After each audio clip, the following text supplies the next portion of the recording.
Hey folks, Phil here.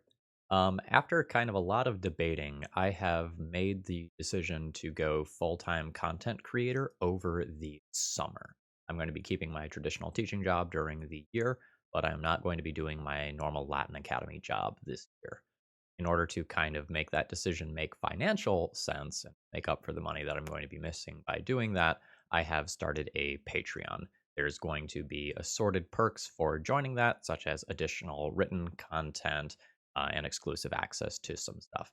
There is an article in the video description as well as a link to the Patreon directly. If you've been enjoying my content and want to support this endeavor that I'm going to be doing, this is a great time to do that, to kind of give me the pat on the back and say like, hey, Phil, that was an okay decision. We've got your back for making that.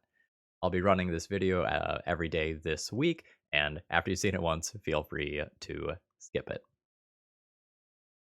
Hello, folks. Phil Gallagher of ThrabenU here for another Legacy video. Now, Kappa Cannoneer is kind of the talk of the town in Legacy right now, but it's 100 tick, that is $100 price tag on Magic Online, is kind of keeping people from actually being able to play with it and test with it. It's literally out of stock at bots, rather like bot chains like Card Hoarder and Goat Bots, and it's hard for content creators to get a hold of these things. So I'm going to test a question today, and my question is, how does Patchwork Automaton compare to Kappa Cannoneer? Now, let's compare these two cards. Kappa Cannoneer is in theory, 6 mana, 4/4, with Ward 4, so you're going to get to counter the things that targeted unless you pay 4 mana. And whenever an artifact enters the battlefield under your control, put a +1/+1 counter on it, and it can't be blocked this turn. Notably, this is going to trigger on itself, so this does enter as a 5/5. Now, it has Improvise, so your artifact can help cast this spell. Each artifact you tap after you're done activating your mana abilities pays for 1 of this thing's cost. So you can turn things like Mishra's Baubles or your Chalice of the Voids that are sitting on the table into sort of Lotus Petal effects for powering out this creature. This creature is going to scale pretty quickly. Note this is whenever an artifact enters the battlefield under your control, and then it can't be blocked. And today we are going to test out its uncommon cousin, Patchwork Automaton. This is a 1/1 for 2 mana with Ward 2, and whenever you cast an artifact spell, put a +1/+1 counter on this creature. So these two cards are different, right? This one is pitchable to Force of Will. This one triggers when an artifact enters the battlefield, and this one has Unblockable. But you can't play this creature on turn 1, and even turn 2 would be pretty difficult. Well, what about this card, which is a turn 1 play in a huge majority of the time? How is this going to compare? You can't pitch it to Force of Will. It has a smaller ward number, and this thing doesn't become unblockable. Now, notably, this triggers when you cast an artifact spell. Emphasis on cast. So in those worlds where your opponent has, say, a Chalice of the Void in play, you can still trigger this despite that. Or in some weird worlds, I guess you could put your own Chalice on 0 and then, vomit some things into it, but hopefully that doesn't happen.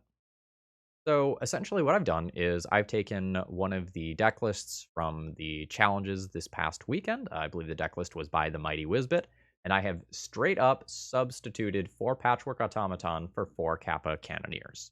And I've seen some very impressive vintage screenshots of this card, and I want to see how it compares in Legacy. One of the big things that I'm going to be missing out on is Psi.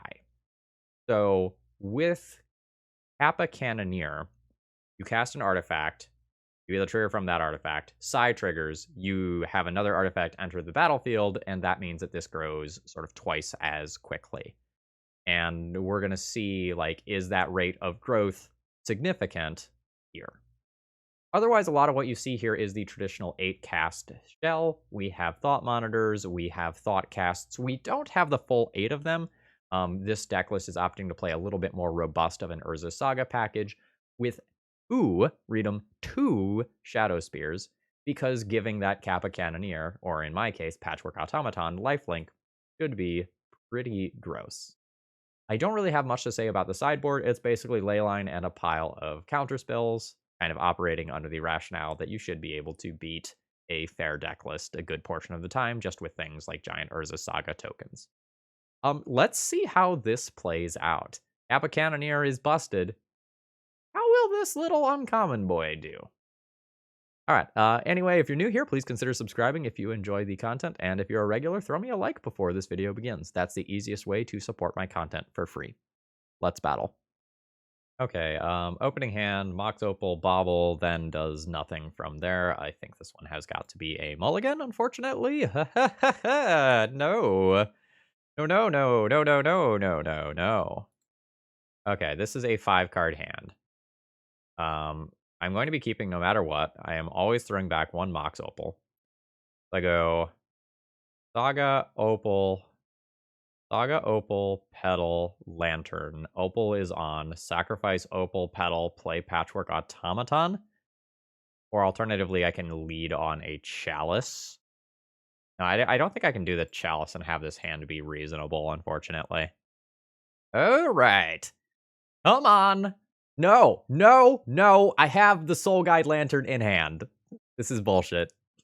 Magic is the worst. I'm gonna become a Yu-Gi-Oh streamer. Or maybe Pokemon. I hear they have a decent card game now. Son of a bitch.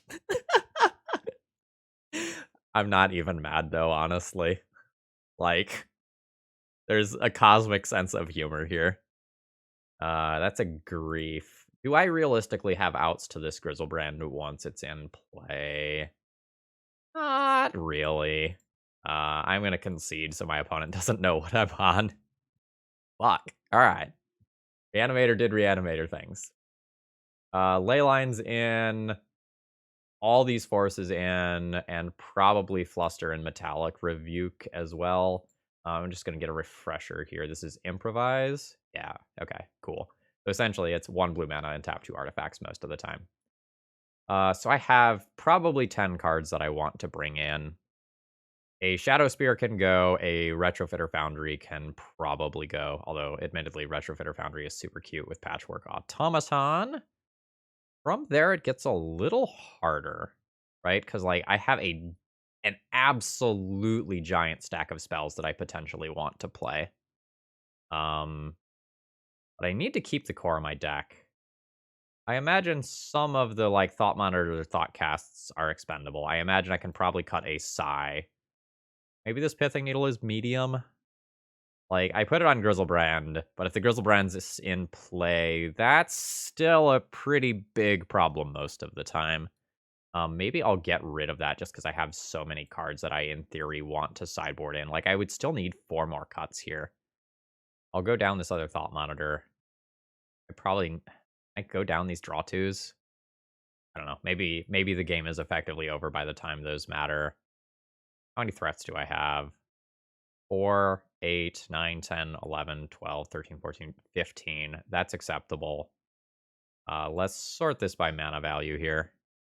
Okay. I don't want to cut any baubles. They're very good with the Patchwork Automaton and the Emery. And I don't think I want to cut a blue card. Maybe I don't play the Metallic Rebuke or something. Okay. This starts on a pretty respectable hand. I am going to keep this. Discard spell might punch a hole in my plans, but I get to do a thing and cycle a lot of redraws rather quickly. So this is an instant where, like, this card is probably better than Kappa Cannoneer. Although, like, that's not always going to be the case, obviously, right? Like, Cannoneer is very dumb. So let's cast our other Bauble. Let's immediately go through these. So opponent has a Badlands, and they're about to draw an Archon. All right, so I have a 3/3 in play that is about to get bigger. And then next turn, I'll start playing an Urza's Saga and work towards getting a Soul Guide Lantern. All right, Emery. I do not have colored mana for that currently, unfortunately. Let's play a Bauble. We'll go ahead and crash in for 4 damage. And I really need to use this here so I can draw for another blue card for my opponent's turn. Although it's a little weird because they might entomb here. They did not. Now, notably, this is cast an artifact, so this is not going to trigger my boy here. And that's an instance where it's, like, worse than Kappa Cannoneer. Although I could not have gotten a Cannoneer into play in the first place. Show and tell. No. Do I pitch Emery? I think I pitch Emery so that I can answer another card with a future, like, any blue card. Although that's really close. I don't... Okay. Yeah. That's all they've got. That's fine. Oh, yeah. See, this is exactly what I was playing towards, right? Like, now I have Force of Negation for next turn. All right. In for 4. And then I get, like, Urza Saga token into Urza Saga token into having the graveyard covered. I'm going to go ahead and let that happen. I have Force of Negation for a reanimation spell. But I guess, like, Grief plus reanimation spell gets me. I don't really want to counter this Faithless Looting and then just be pants down to, like, a show and tell, like Dark Ritual show and tell. Let's make my Urza Saga token. All right, that's a 3/3. Let's activate this again. That's a 4/4. Just checking. Is there a way that I have lethal this turn? This is 9 damage currently. 10 with a Shadow Spear. So that is not lethal this turn. In which case, I should just get my Soul Guide Lantern. And I'll target Archon of Cruelty with that. Okay, and there's the concession. Not bad, little guy. Not bad. So I can consider adjusting numbers on Metallic Rebuke and Pithing Needle here. I know about a sideboard show and tell plan now, which kind of makes me want to have this too. Do I need Shadow Spear? I could probably cut Shadow Spear. Like, I'm almost always going to fish out Soul Guide Lantern, and if I don't, I still have, like, baubles in there to get. I could see cutting this. It's weird, though, because, like, Shadow Spear can sometimes allow me to, like, beat through a creature that got into play, but hopefully we're trying to just keep things out of play, period. Alright, well. I've got a hand that does stuff. The opponent has kept their 7-card hand.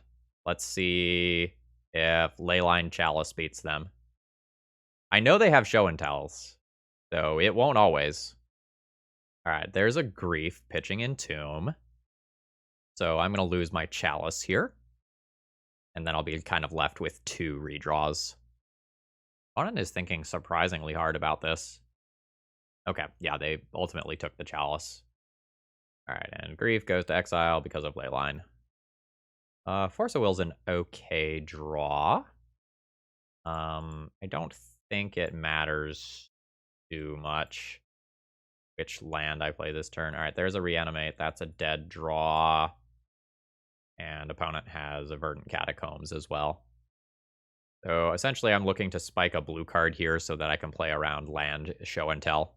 But I missed. Okay, there's a Grief pitching Reanimate. That's the sort of thing I want to see, because, like, opponent can't have more than half of their combo in hand currently, and none of my current cards are all that great. Like, my opponent will take this Force of Will, but this Force of Will was a dead card right now. It couldn't actually do anything. Like, my Force of Mana was a 2-mana discard 2. That's totally acceptable. Flusterstorm is great. I want to hold this Lotus Petal, actually. Or if I draw Patchwork Automaton. Or Psy, for that matter. Yeah, that's fine. Like, thin your deck of the land. Alright, we're gonna stare at each other for a little while, apparently. Now I think I'll play the Lotus Petal out. Because that allows me to hard cast a Force of Will. In cases where Flusterstorm isn't going to work. Okay, we've got counterspells. I do need to find a threat. You know, I did sideboard out a couple of threats, so it's not surprising that it'll take us a little while. But I can just, like, find an Urza Saga, or, you know, that's cool, too. Yep, that's fine. Now, my opponent can get to the point where they just, like, hardcast Griefs and whatnot. That's fine. They discarded double Lotus Petal there, and then made a land drop. They may get to the point where they are just going and hard casting a big dumb idiot. Like, that's a thing that can occur. All right, I now know that my opponent has a Thoughtseize. All right, Bobble's not great. All right, and they're just gonna chill. I'll play both of these actually. Like the opal just means that I have more lines where I just get to. All right, there's a grief. Grief's a little annoying right now. Like that is a hard castable threat. Threw about a third of my deck without seeing a threat, by the way. So I should probably Force of Negation this to protect my Force of Will. I'm willing to just take 2 here. Yeah, I don't want this resolving. Sure. My Flusterstorm is getting worse and worse. All right, so this is the grief. I think I'm gonna Force of Will this pitching Flusterstorm. Like I just talked about how that Flusterstorm was getting worse, and since I have just literal 0 pressure in play, I don't think I can ignore that. All right, I have received the memo. I have counter magic. Understood. Yeah, but like counter magic with 0 threat is not super acceptable. All right. So we're officially at the third of the deck without seeing a threat. Okay. That's a redraw for a threat. There's a Faithless Looting. That's fine. That's a Mox Opal. This game is comic. You may loot. Guard Entomb, Marsh Flats. There is a Show and Tell. I think I will just Force of Negation there.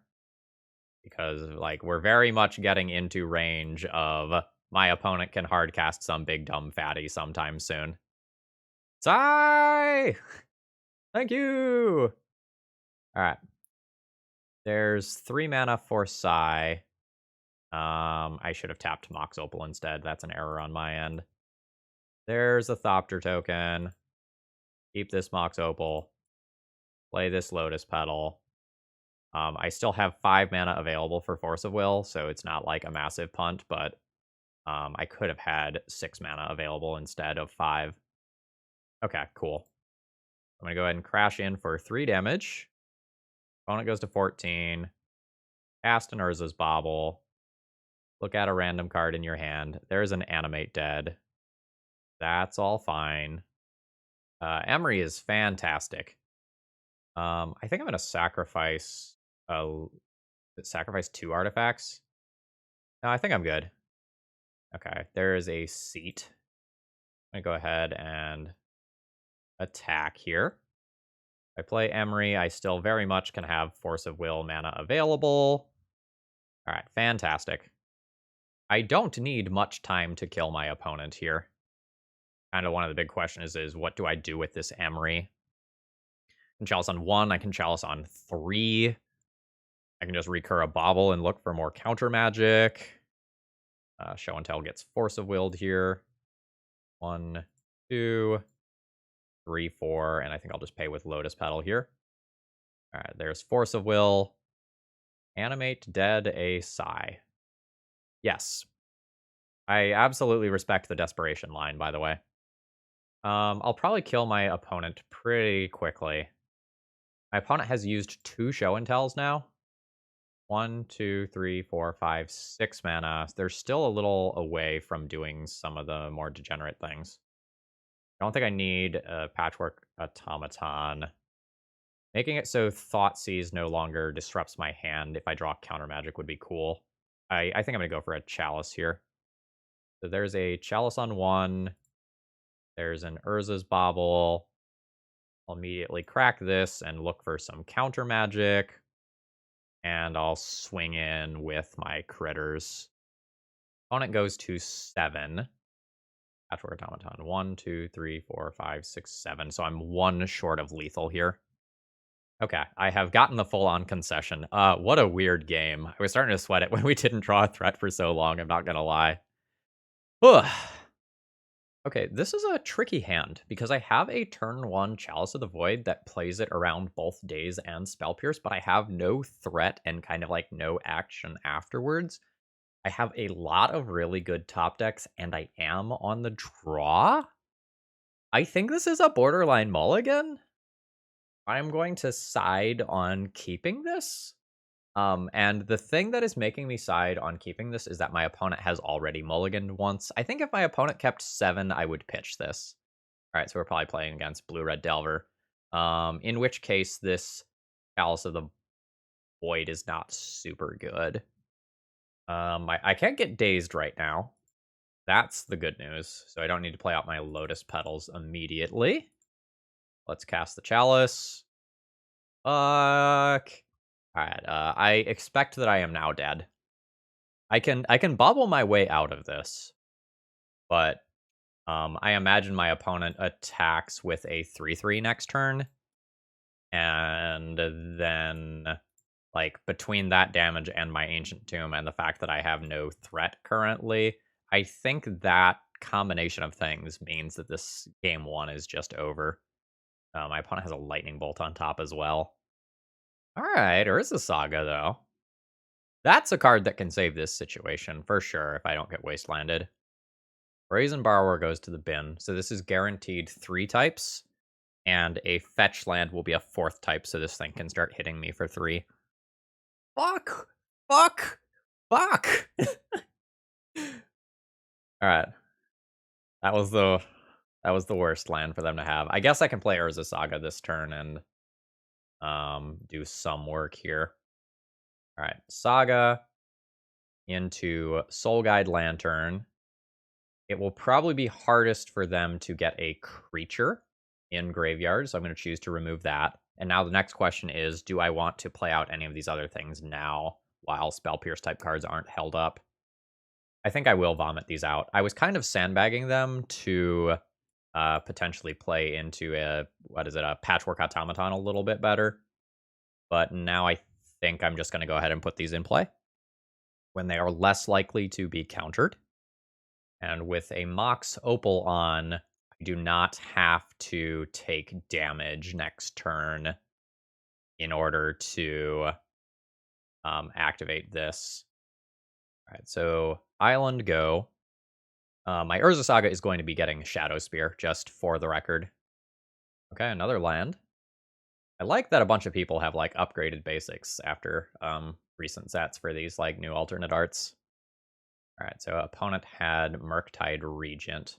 1, 2, 3, 4, 5. I could double Lotus Petal to get rid of this Murktide Regent. In which case, I no longer have Metalcraft.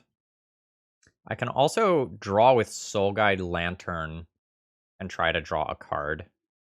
I think I'm going to try to power through this.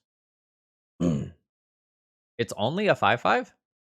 And, like, that's a respectable size, but I can have a pretty damn large lifelinker next turn. Opponent is doing some serious thinking about something, or they've gone to get a pizza. One of the two. Okay, my opponent is back. They disconnected.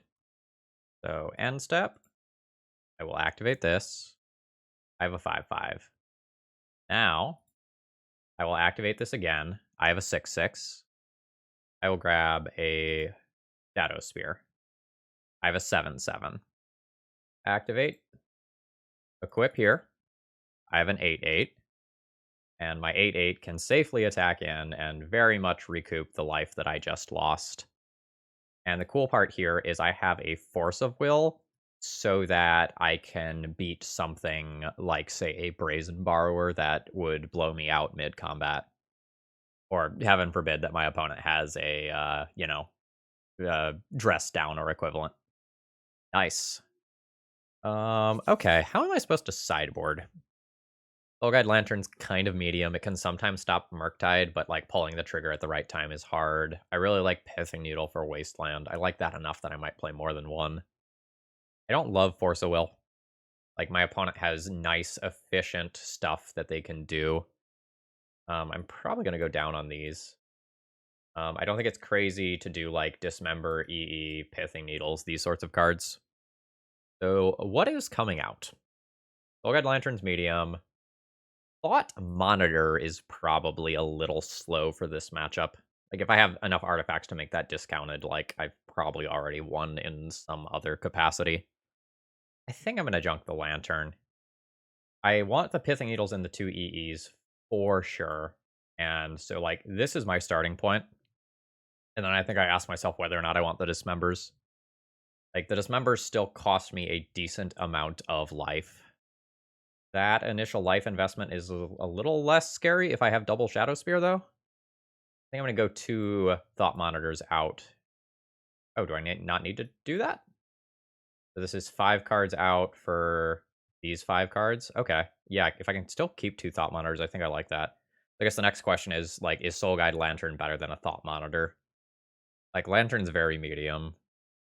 Because it, like, I can't nuke the graveyard and draw a card with it as well, like a Relic of Progenitus was, but I need my own graveyard for Emery, which is why, like, that exists. I think I'm going to play without it. This is probably an acceptable opening hand. Like, I have a Dismember for an initial creature if my opponent plays it. Otherwise, I get to attempt a Chalice of the Void on turn 1, and again on turn 2, apparently. All right, Ancient Tomb, attempt Chalice. Brainstorm, absolutely. All right, Daze is fine. I'm not going to play Bobble now. Okay, there's the Volk again. Into Ponder. I'm very happy when my opponent does not start on a threat. No shuffle on Ponder. Okay, cool. So let's go land. I'll cast my Petal now. Reattempt Chalice on 1. All right, force pitching a Brainstorm. That's fine. So then I will go Bobble into a 1-mana Emery. And I can try to Chalice again next turn. Fuck me. All right. I got a Murktide Regent for my trouble, though. Crack Bobble? Probably Crack Bobble. 1, 2, 3, 4, 5, 6. If I keep Bobble in play, any land drop means that I can cast Thought Monitor, actually. Let's chill. And let's also hope my opponent, like, 2 of my opponent's 3 remaining cards are not land Murktide Regent. Like, that exact combination would be pretty devastating. Thoughtcast is reasonable here. This is 3 mana, so I am playing it around a Daze. Okay, Patchwork Automaton has arrived. So this is 1, 2, 3, 4, 5, 6, 7, essentially. Am I just playing Patchwork Automaton this turn, though? No, I don't think so. Like, I've reached the point of the game where playing stuff around Daze is free. Well, not like 100% free, because, like, it's just more turns to draw a Murktide Regent. Oh, bitch! Alright, that's a large Murktide. That's a 7/7. Surgical Extraction on Thoughtcast. Resolves. There's like 2 of those in my deck. I think I am not going to crack this Bobble still. EE does not help me answer this. Go to EE for 0 to make Thought Monitor cost less. 1, 2, 3, 4, 5, 6. This does cost me the Lotus Petal as well if I want to do this.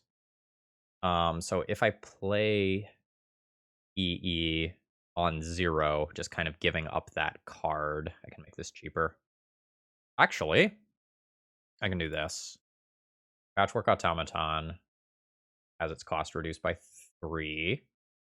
E for 0 gives us its cost reduced by 4, reducing its cost to 3. So as long as their final card is not Daze, this is pretty hot. Nice. A Sigh. That means I probably should not play and crack this Bobble here. I should do that next turn. But I should crack this one. Okay. Cool.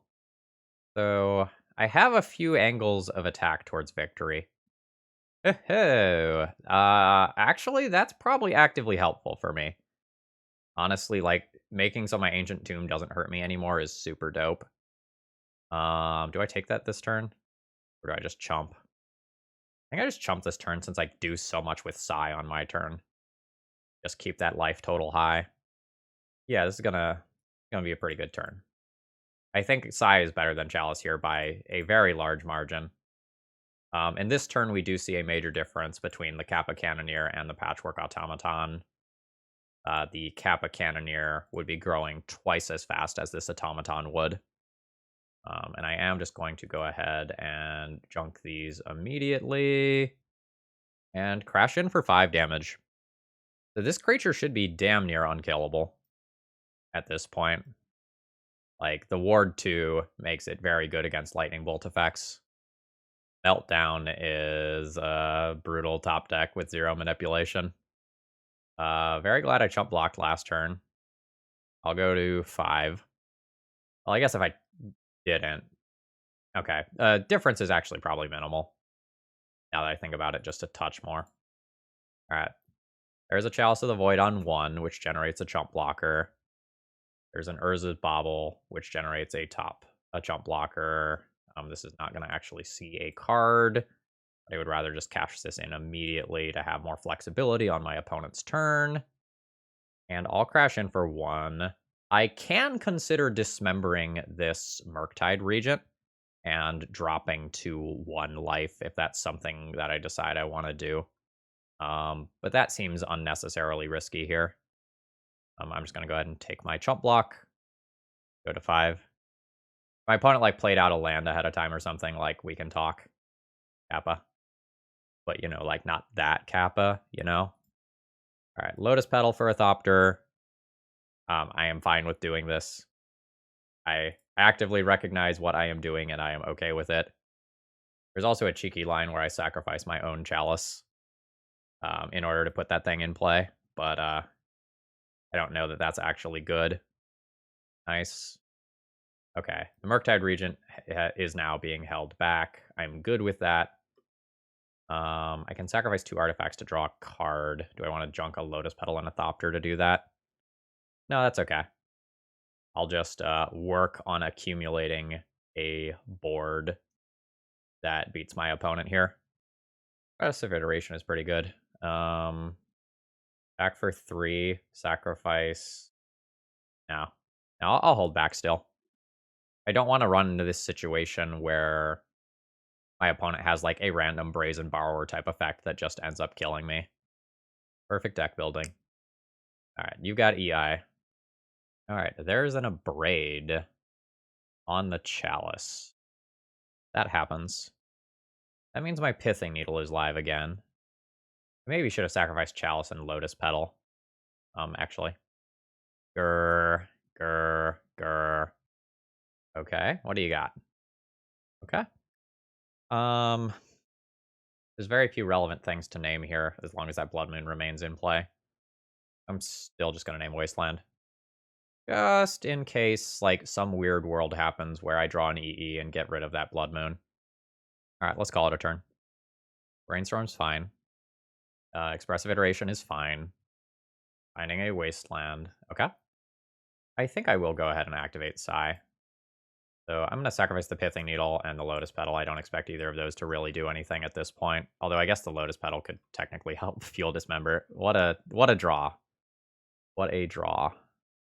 I'll make my land drop and call it a turn. I'm pretty close to the point where I can just like try to lethal my opponent in a swing, which is what I'm going to do. Like once my opponent requires multiple cards in order to get somewhere. Dragon Rage Channeler, sure.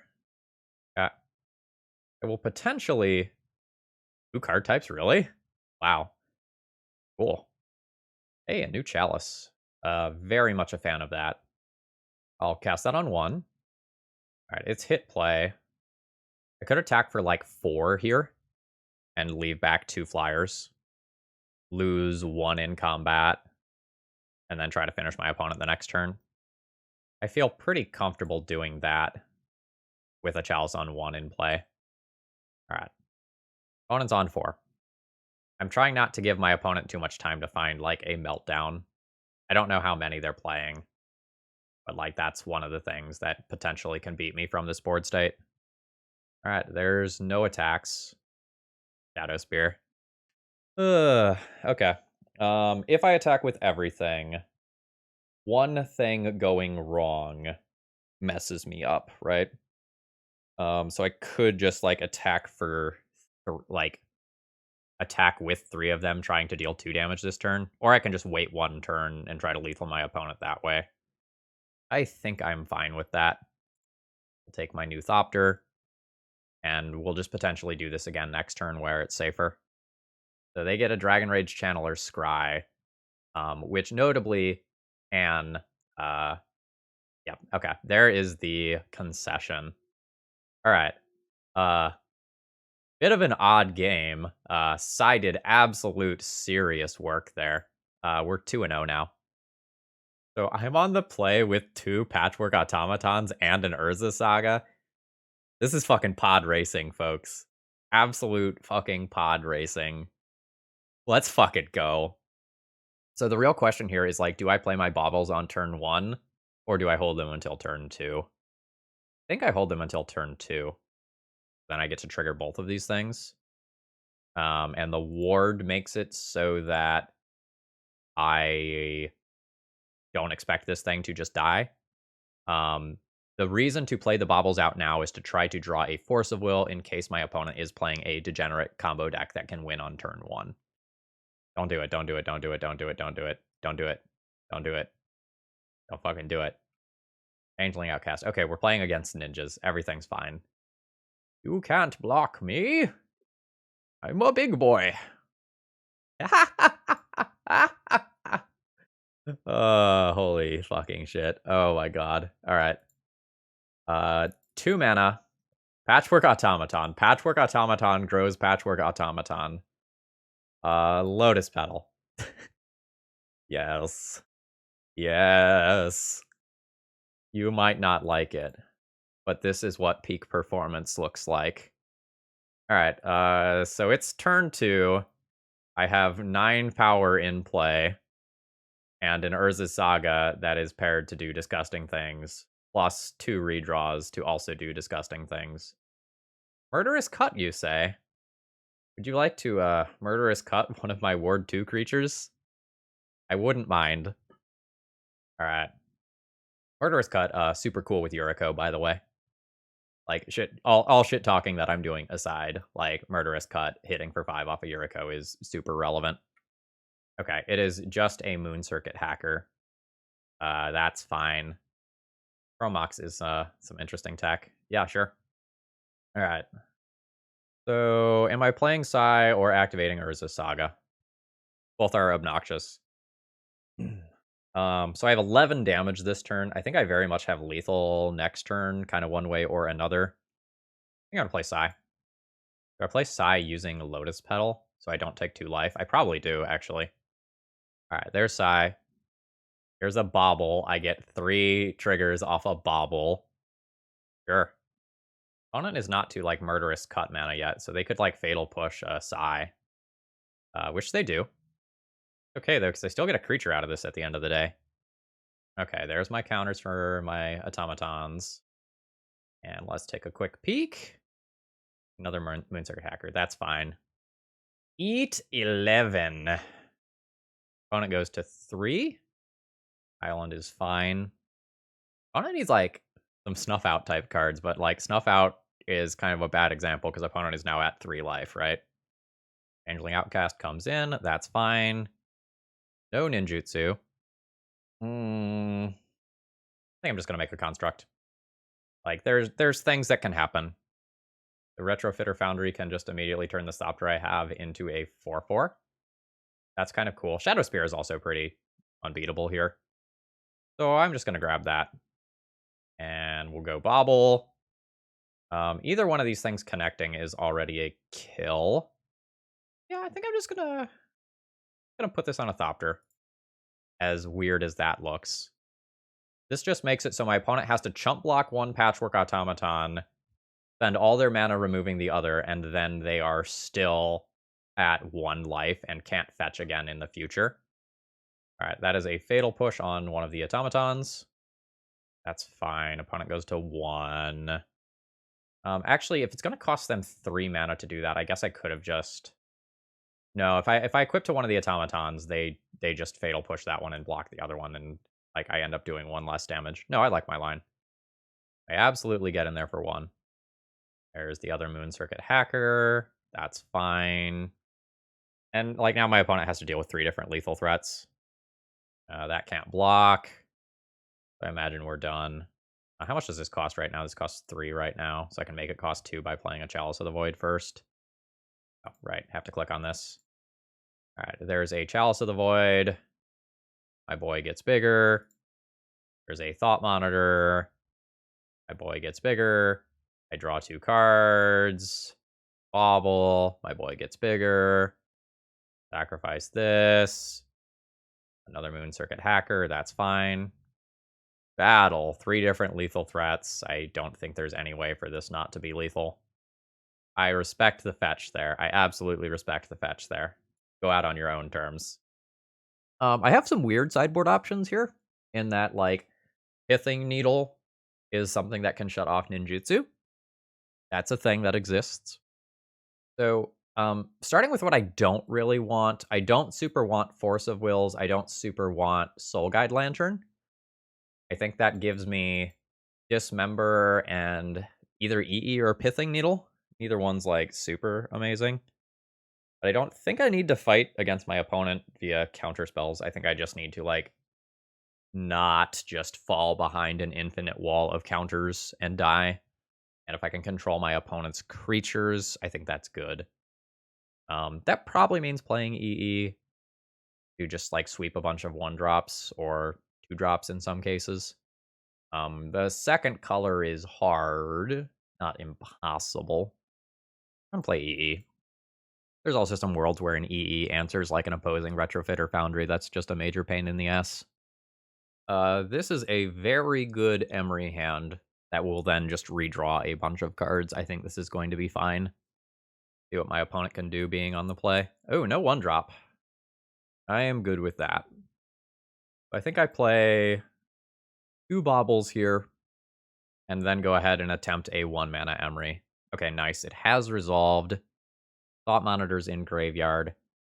Next turn, I easily have like a 1-mana Emery again.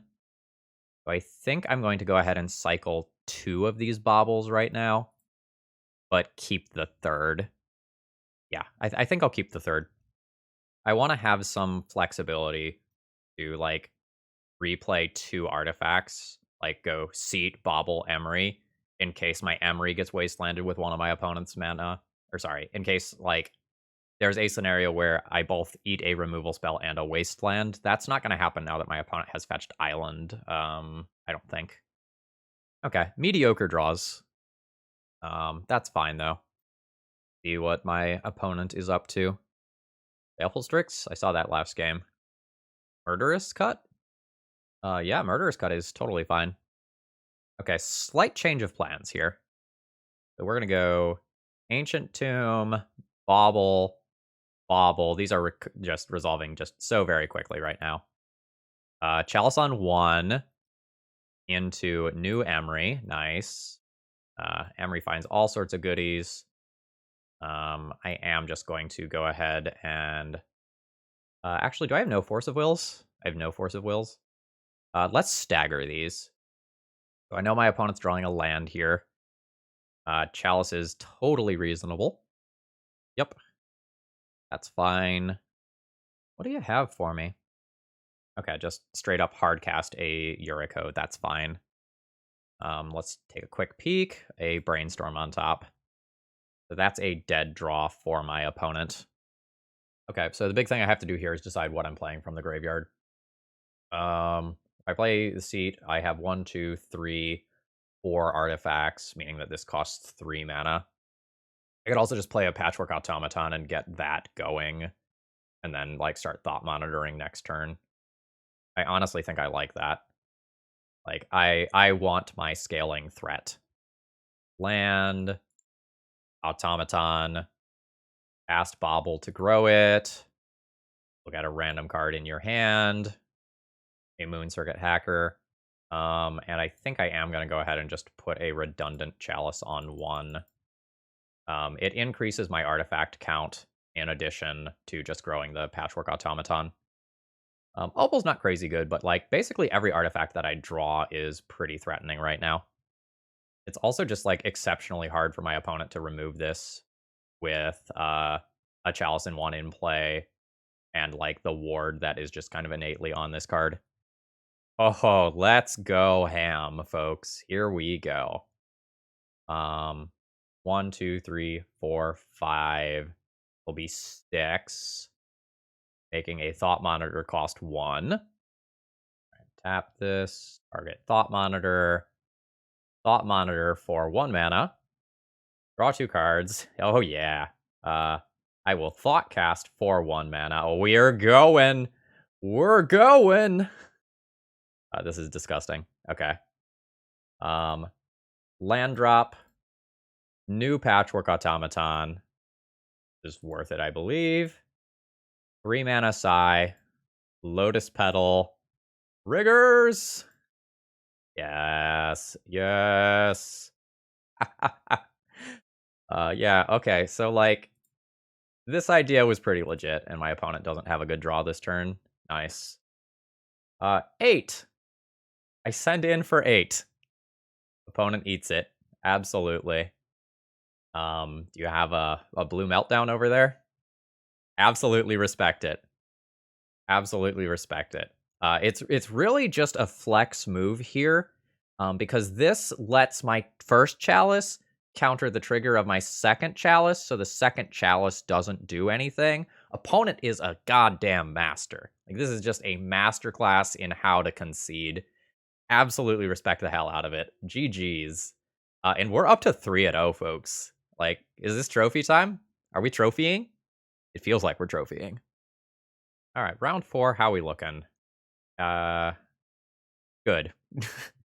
Good is the answer. I have to figure out how to play out this hand. But good. So do I play Ancient Tomb out on turn 1 so I can both play Chalice and Emery on 1? I think so. Yeah, I think so. So let's go Ancient Tomb, Chalice. Chalice goes on 1. All right, it's resolved. In which case, I'll play out a pair of Baubles. Mox Opal is very turned on. And oh gosh, I hit some good. Well, I almost hit some goodies more accurately. I think I just want to cash in 1 Bauble. Scrib Ranger, so I'm probably playing against like a Maverick style deck. Let's call it good there and kind of see how things develop. Okay, so my Emery has lived, which was expected. I think I will go ahead and cash this in now. All right, yeah, Green Sun. All signs pointing towards a Maverick style deck. So let's go Urza Saga. Tap this. Target the Bauble with good art. Play the Bauble with good art. Well, okay, I should say good border. Like this is a fine looking Magic card. Let's be real. And I am going to crack both of these despite the fact that it will make my constructs smaller. All right, opponent does have a Swords of Plowshares that I am shutting off. And Grist. Spicy. The reason why I'm cycling these aggressively despite having an Urza Saga in play is I'm looking for a blue card to pair with this Force of Will. Yep, okay, that's fair. So we're probably playing against, like, Abzan Maverick. So I probably like my Dismember. I probably like Pithing Needle and EE a decent amount as well. And my Chalices are kind of medium. Like, that said, they're kind of medium, but they still protect against Swords to Plowshares, and, like, that's a real thing that I probably need to be doing in this matchup. I don't think I can board out Chalice and Force of Will. I think I need to keep one of those effects. I probably, like, begrudgingly keep Soul Guide Lantern to shrink Knight of the Reliquary. It's not great. I don't want to draw it. I probably don't even want to tutor for it most times, but there are going to be some games where I see that being super relevant. Shadow Spears are so good in this matchup. Like, that's another reason to, like, consider boarding out Chalice of the Void, is I just want to be able to cast, like, these 1-drops in particular. All right, let's try Chalice out this game. Let's get Dismember, Pithing Needle 1 EE. And I could bring in the other EE if I board out something like Soul Guide Lantern. Having access to the Soul Guide Lantern to just, like, shrink a knight back to a 2/2 is kind of real. I don't know, like, EE is either insane or nothing. I also could just, like, play 1 more Force of Will. I don't hate that if I'm boarding out Chalices. And then I think when I'm on the play, I might flip-flop and bring the Chalices back in. No? Feels like no. Feels like no. Haha. No. I haven't had a land in 2 hands put together. This is a keep. Am I pitching Emery Force of Will and keeping this nonsense? Probably. The Emery is not a crazy keep, just by the way. All right, do your thing. All right, we're gonna see like a bird, Noble Hierarch, honorary bird, and that would have been a great draw for keeping an Emery. That's fine though. I'm gonna play Patchwork Automaton out first here. So my goal in doing this and not leading on Urza Saga is to potentially just get this land wastelanded rather than getting this land wastelanded. 2 mana, Scrib Ranger. Okay, so this is cute. So they can bounce this Savannah if that's their only land, replay it, and then have access to 2 mana again. Oh, awfully rude of you. Okay. All right, well, glad I didn't keep the Emery. We've gone full circle on that one. So this is going to be Urza Saga, new Patchwork Automaton, into Bobble, growing my creatures. Now I have a 3/3. I would be very happy to take that Collector Oof off the table, so I am willing to make this attack in. I think I'm going to win handily through Collector Oof if my opponent doesn't have a good follow-up here. Okay, there's a floating mana. Are we going to see the whole Scrib Ranger? Yeah, we're going to see the whole Scrib Ranger thing again. This is one of the better looking Scrib Rangers I've seen in a long time. Okay, sure. Prismatic Ending. So my opponent has to pay 2 mana for Ward 2. So that was 4 mana to remove this thing. That's pretty good value on my end. All right, Scrib Ranger can attack in, and the Exalted means that it's a 2/2. That's all fine. Urza Saga is disgusting. I'll go ahead and attack in with this. Unsurprisingly, opponent does not block.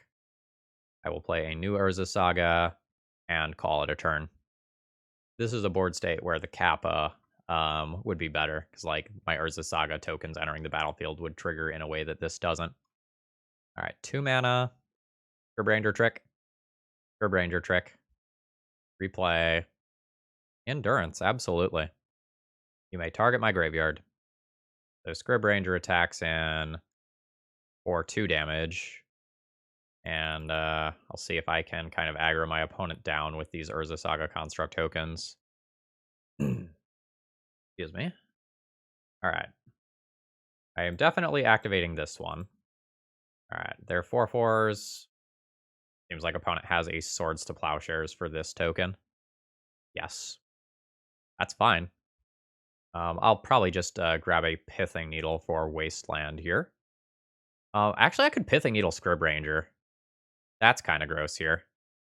All right, let's stop that nonsense. Then I will play a Lotus Petal to grow this up.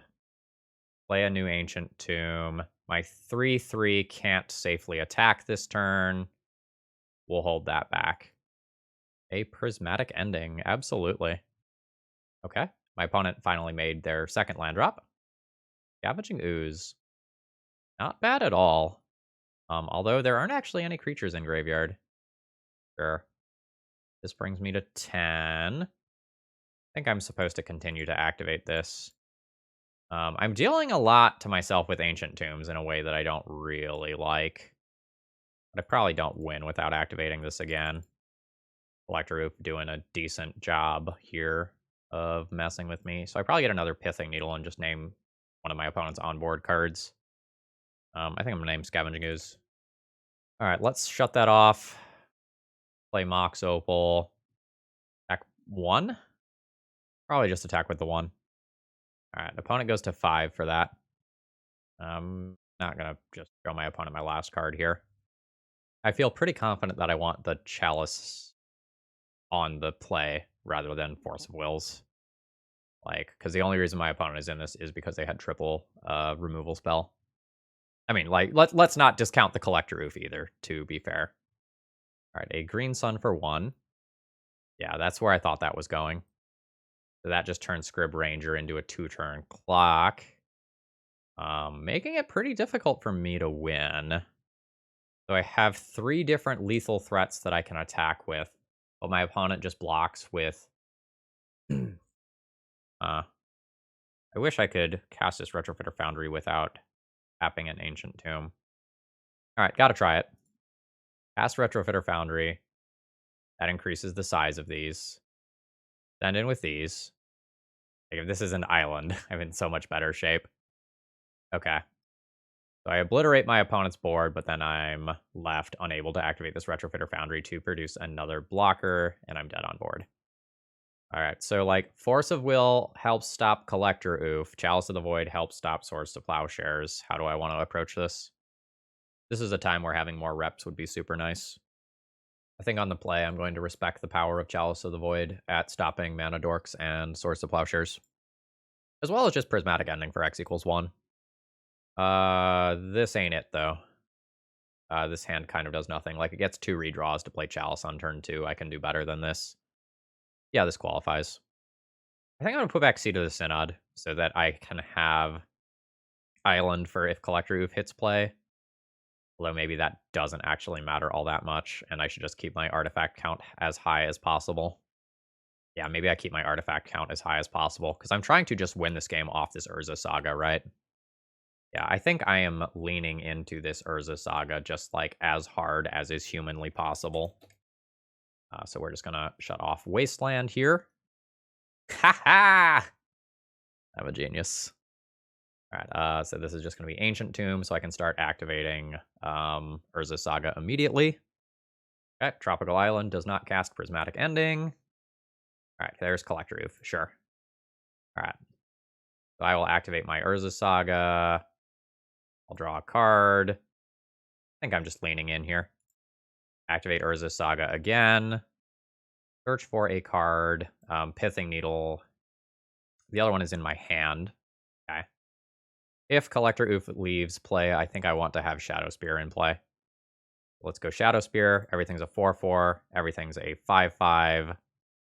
I don't think I want to play a Chalice on 0 to turn these into 6/6s. Yeah, I don't think I want to do that. I'll cast a Chalice on 1 next turn and be just totally fine with that. Okay, that's a bird. That can give my opponent white mana. They don't have access to white mana yet. Okay, Seat is an interesting draw. I will go land, play a Chalice on 1. This is hitting my opponent for 14 damage. All right, and it does indeed connect. We'd be in a slightly different spot if I kept the island for a number of different reasons. But I imagine this is good enough. Okay. We're seeing white mana. No, we're seeing an undo. So is this going to be a Prismatic Ending on a Construct token and then a chump block with a Collector Oof? Okay, there's the Prismatic Ending. Yeah, we're going to see a chump block with Collector Oof, which means I am going to get opened up to do some absolute bullshit here.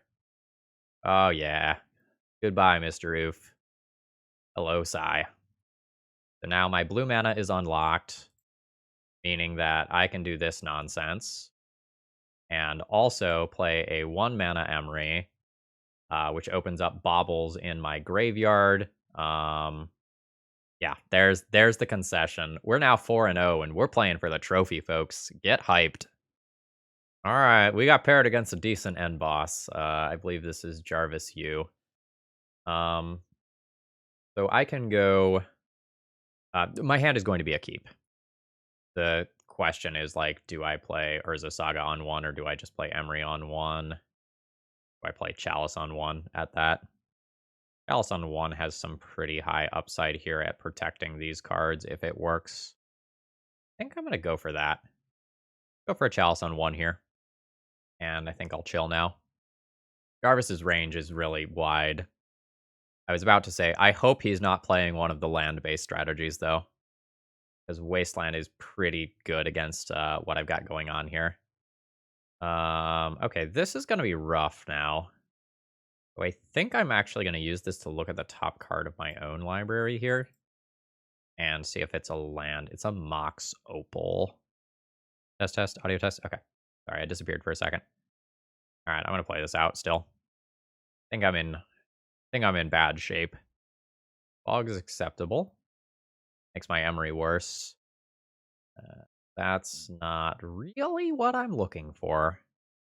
What I'm doing, though, I think. I can play Chalice on 0 to turn on Mox Opal to play Emery. and then try to set up a Psi-based victory. This is, obviously a bit of a weird situation, folks. Jarvis, don't Caracas me, I'll cry. I will have tears. Okay, Dark Depths, sure. Alright. Float mana. What am I doing with my life? Pithing Needle Thespian stage is pretty good. I can also just get Lotus Petal and get a Psi into play. No, I can't. Chalice on 0. Alright, yeah, Pithing Needle. Alright, name Thespian stage. Can't play Psi. Can't recycle anything with Emery currently. Bash for 1. Very awkward game of Magic I put myself in. I need to draw an Ancient Tomb, get this Psi into play, and then I can vomit tokens everywhere and be alright. Alright. Did not just immediately eat an Urza Saga for my trouble, which is good. Land drop, 2 mana. Attempt attack for 1. It works. Alright. This is probably just going to be color fixing. So, like, the lands deck has fewer colored mana sources than you might expect it to for a deck that has so many lands. Fuck. Fuck. Yeah. Okay. Well, I don't have anything better to do.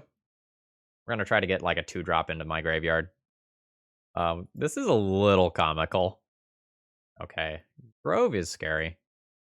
Alright, let's attempt to get into the red zone with Psi. Actually, maybe that's not true. No, that is true. Yeah. Good job, little buddy. Alright. Land drop. Psi. And Bobble. I shall build an army. Very slowly. And a little sadly. Oh, no. That's a good one. Absolutely. Grab an island. So are we now going to see float mana with Bojuka Bog, crop rotation, Thespian stage? Oh, Jarvis. Yep. Absolutely. Absolutely. It happens to us all, honestly. Alright, Punishing Fire, Emery. Sure. It's fine. I've got a 16-turn clock in play. Who am I to worry? Yeah. Alright, down to 15. Play Urza Saga. Play Psi. Immediately trigger my Chalice of the Void. And make a 1/1. Good stuff. I don't know how many Bo Seijus my opponent is playing. I don't know how conservatively to be with these Thopter attacks. Good Chalice on 2 to stop Punishing Fire. Don't know how relevant that really is. I'm gonna send him in there since I'm at 21 life. That's fine. Return the Punishing Fire. Take out one of my critters. Drop 1 life. 1 tooth. I'm a little annoyed by a crop rotation right now. So I think I'm just gonna, like, have backup from that happening with a redundant Chalice on 1. Manual ice counter remove. Absolutely. Alright, your Urza Saga picks up. Mine's a little bigger right now. I'm gonna go ahead and activate Urza Saga. I've got a 7/7, which is about to be larger than that. There's Punishing Fire on a Thopter. Turning my construct into a 6/6 is fine with me. Soul Guide Lantern is an awkward draw. Kind of wanted to have that in my deck. Alright, there's a construct. Okay, my other Pithing Needle is in the graveyard. So this is probably just Shadow Spear time then. Alright, Shadow Spear. Go ahead and equip this to my 8/8, one of these. And crash in for 9. Sure, there's a construct. It's only a 2/2. So my trample does pretty substantial work here. Opponent can pay red with Mox Diamond to return Punishing Fire. And then we'll see what sort of nonsense they can pull with this. If they have an expedition map, I think things can get a little uncomfortable. Yeah? Alright, so that shrinks the constructs, but that probably allows my opponent to get Thespian Stage to produce a Merit Lodge. Which means my whole Shadow Spear situation isn't quite as good as it looks. Buy Soul Guide Lantern this turn? Probably. I don't know, that Thopter token just dies immediately. Not that this doesn't. The ward's an okay protection spell. No, I'll do Psy and Soul Guide Lantern. And just kind of take my Thopter here. Alright, Psy gets bounced. And I've just kind of got to chill here. Because this Merit Lodge coming into play is a nuisance. New Dark Depths, okay. Alright, no attacks. So I want to play Patchwork Automaton in a turn where I can do multiple things with it. I'm just going to chill for right now. I think this scenario favors my opponent, though. Yeah. For that reason. And there's the return. The thing is, though, if the Merit Lodge attacks, I get to crack back for a decent amount of life. This has been an absolutely insane game. Okay, we're just going to stare at each other for a little while. I'll pay for that. It's not super profitable for me to play too many creatures. I think I'm just going to chill here. I'm currently banking on Jarvis making mistakes, which isn't great, but he did crop rotate into a Chalice once, so the man can make errors. Alright, there's a manual remove on the ice counter. And my opponent pays for 2 of their creatures. They don't have to pay for Merit Lodge. Merit Lodge is indestructible. And I'll be paying for these every turn. Alright, I get to make another land drop. And I'm just going to chill. And here's a return of Punishing Fire. My opponent will Punishing Fire me. And this process is going to repeat. Caracas here is kind of rough. I didn't really anticipate the game going this long when I opted to put that second Chalice on 1 to try to aggro things out. But I really wanted to have a safety net for another copy of this. Alright. All these cards. Blue. Yes. Yes. Okay, a new Mox Opal. That doesn't really do anything. So at my end step, I'll take a little more damage again as I get Punishing Fired. In another turn or two, I probably just have to like play a Psy and vomit some tokens onto the board so I don't just like die to Merit Lodge, because I'm getting close to that happening now. Alright, still no attacks. Alright, and Emery.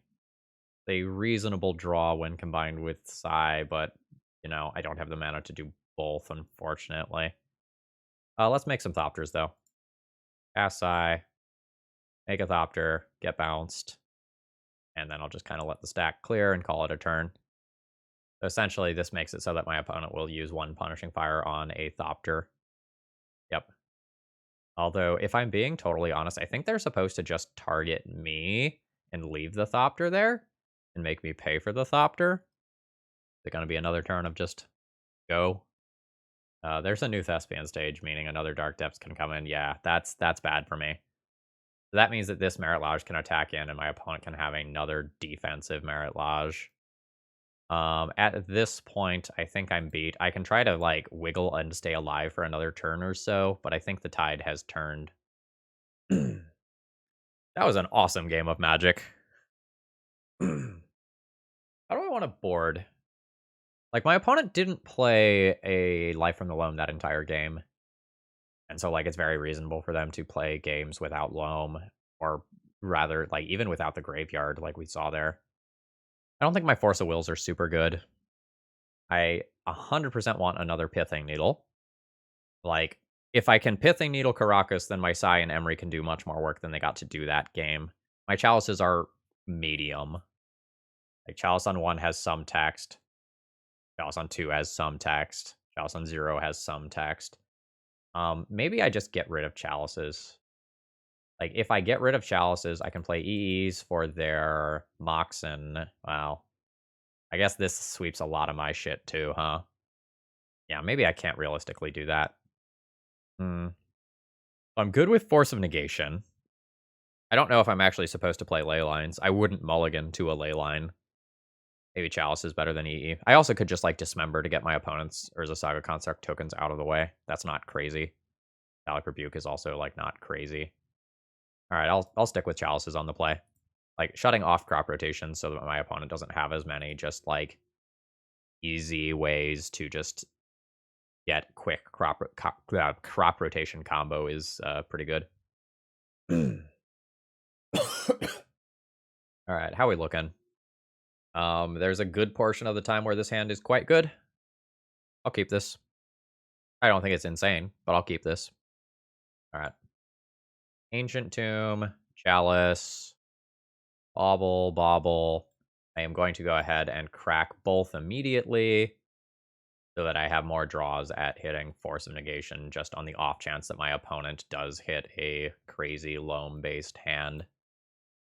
This is a reasonable set of cards. My opponent has played the card that I know about. All right. So let's go Urza Saga.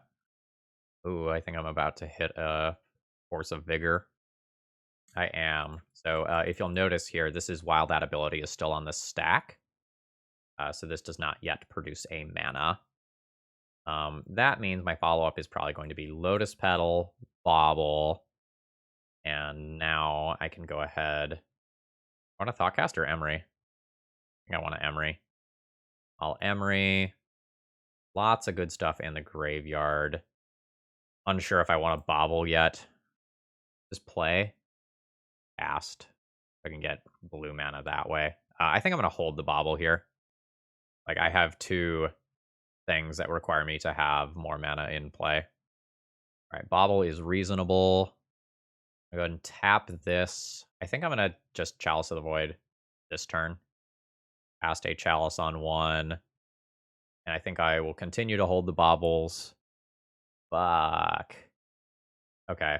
1, 2, 3, 4, 5. I can work towards drawing an artifact land. That would be 6, 7 for Thoughtcast. How many seats do I have? I have 3 seats to hit. Alternatively, I can work on finding Psy and a way to get it in play. I have 4 Psys to draw towards. I only have 3 seats to draw towards, so I should work towards drawing Psy. Okay. All right, let's crack this. There's a Grove of the Burn Willows, which was revealed twice. All right. There's Psy. Fuck yeah. All right, cool. So activate this, target Lotus Petal, cast Lotus Petal, 2 mana, blue mana, cast Psy, cast Mishra's Bauble, create a Thopter. Now I have a blocker. Sacrifice. Opponent's drawing an Urza Saga, which I really don't like. So I'm not dead immediately, but I'm very scared. I'm very, very scared. Because I am just dead to a, like, Sajiri Step. Or a, like, Grove of the Burn Willows, and to Punishing Fire, for that matter. Yep. Alright, block with Thopter. Alright. And there's an Urza Saga, which is horrifying. Ooh, my own Urza Saga. Now we're talking. Okay. My own Urza Saga into Mox Opal, creating something. So this is 1, 2, 3 artifacts. Let's tap this. Target a Bauble. Cast a Bauble. Now I will go 2 mana to put a Thought Monitor into play. Get 2 cards deeper. Okay, now we're talking. I will cast a new Mox Opal. Keep that. Do I keep going or do I hold blue card? I think I keep going. Cast Thoughtcast.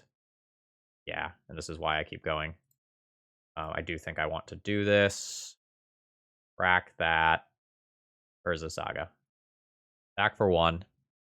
Opponent's at 19. Shadow Spear. I want to have that card in play, not in the hand. Okay. Alright, opponent is now holding that back. Absolutely. How nuts am I going? Also, does opponent have a Shadow Spear that's going to gain them 20 life and give them trample? Can't really do anything if they have a Shadow Spear. Is there any world in which I can beat a Shadow Spear? I can't cast a Pithing Needle if I draw one. So I think the answer is no. In which case, I should just ignore the existence of that card and play optimally, ignoring Shadow Spear.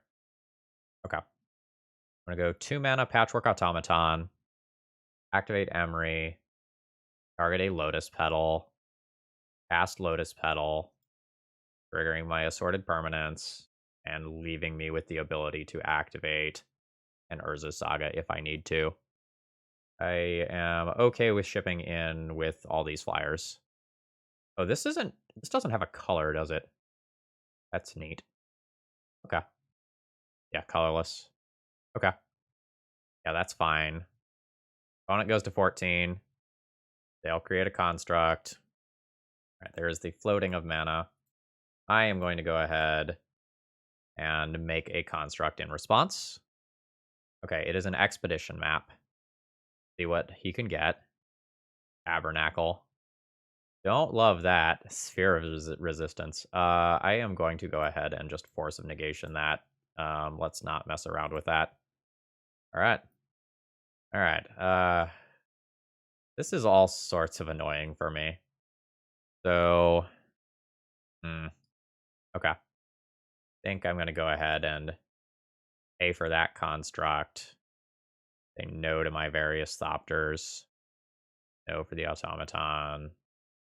I guess I have enough mana here to do this. I will pay for the remaining critters. All right, so my Urza Saga goes away. How am I winning? Not having a Spellbomb to bounce this Merit Lodge is brutal. Maybe a Shadow Spear in play ends up helping me out a lot. Mana sources help, but I can't get another permanent mana source here. All right, there's a Shadow Spear. Let's Emery target a Lotus Petal. Cast Lotus Petal. Call it a turn. I'm going to time out more than anything else here. Although I think Jarvis has this one. Like, I can't win the next game in the time that I have most of the... Oh, God, that's disgusting. I have 4 mana available. No to the Thopter. Yes to the rest. Actually, no to this Thopter. All right, pay for the rest. Lotus Petal, do some stuff. Emery. Emery's just going to target Lotus Petal, actually. And I'll call it a turn there. Yeah, I wish I had a single Aether Spellbomb. Okay, yeah. This was a pretty savage line. So the Thespian stage copies the Blast Zone, right? And now there's a Blast Zone with 0 counters on it, so my opponent can nuke all of the tokens and then swing in for lethal. Okay, so I'm not going to time out. My opponent's just got it here. Hell of a game, though. Holy shit. Yep, there we go. And there is Merit Lodge getting in there. We were just so close here. And we end up with the 4-1. Overall thoughts on the deck list? Good. Absolutely good. Like, we were playing against, like, a world-class player there in that final round, and they were the only one kind of able to stop this deck. I don't know whether or not this card is better than Kappa Cannoneer. Like, the cards are different. They do different things. But, like, this is a card that should be on your radar as a Legacy player. This is a very powerful effect that can come down very quickly. This build is a little more aggressive than maybe a Kappa Cannoneer build might be, whereas the Kappa Cannoneer build might be better at wiggling through some spots in a way that Automaton wouldn't. And I think Kappa Cannoneer is a much better end game top deck. But, like, keep both in mind when you're deck building. And if you're an absolute mad lad, you can maybe build a deck that has both Patchwork Automaton and Kappa Cannoneer and just, like, absolutely have some disgusting artifact-based synergies. I really want an Aether Spellbomb in this deck list after that last round. Like, that would have won me a game, maybe both games there, if I had that in the main deck. And that's something that some of these Urza Saga builds do have. I like it better in the ones that have Kappa Cannoneer as a 1-mana way to protect your Kappa Cannoneer from something that actually can end up killing it. Anyway, folks, I hope you enjoyed this roller coaster of a league. If you did, click the like button on your way out or leave me a comment with some of your thoughts. I guess as far as the sideboard goes, I feel kind of medium on the sideboard. Like, it was fine. Like, I was happy with the stuff that was there, but I don't feel like the sideboard was absolutely a slam dunk. I think that's all I have to say. Have a great rest of the day, folks. See ya! Also, I'm pretty sure I forgot to say this in the intro. Thank you to Alexander H for funding a dealer's choice donation deck list so that I could actually do my thing. I had so much fun recording this video, and this is the sort of thing that dealer's choice donation deck lists allow me to do. So thank you, and if you enjoy content like this, consider donating for a dealer's choice of your own. Okay, like really goodbye now. Like I'll be back tomorrow, don't you worry. Bye.